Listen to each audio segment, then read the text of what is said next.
But when it comes to Donald Trump himself, let's put that out, as far as the federal court has now blocked President of the United States from imposing sweeping tariffs on imports under emergency powers of law, swiftly throwing into doubt when it comes to Donald Trump's signature set of economic policies that have rattled global financial markets. It has also frustrated the trade partners and has also raised broader fears about inflation intensifying the economy slumping.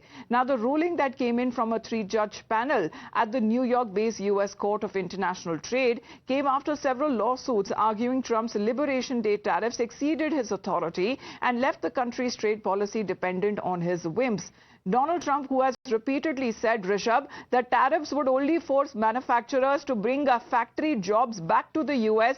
and would generate enough revenue. However, when it comes to his multiple statements that he has been making, here is a U.S.-based court that has now, in a way, blocked Donald Trump from imposing sweeping tariffs.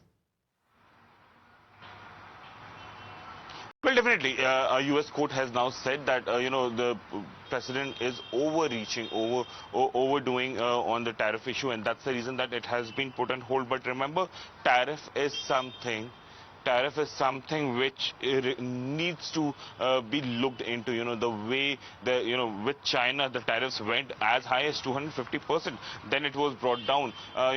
There have been this whole reciprocal tariff bluff that Washington has been playing, now has been called out domestically as well, because also it hits the domestic market. It's not only that, for example, a good X which is being prepared or which is being manufactured in India is being sold at $10 in United States, and if there is a 34% tariff that was initially conceptualized and for 27%, it will cost you around $12.7 in United States. The end user, the American customers will have to pay extra. Definitely, yes, the company will pay extra, but end of the day, it will be the customers who will be paying extra, and that's the reason. Well, the ruling has come from a three-judge panel at a New York-based U.S. Court of International Trade that came after several lawsuits argued Donald Trump's Liberation Day tariffs that, according to them, exceeded his authority and left the country's trade policy dependent on his whims. For the moment, thank you very much, Rishabh, for joining in.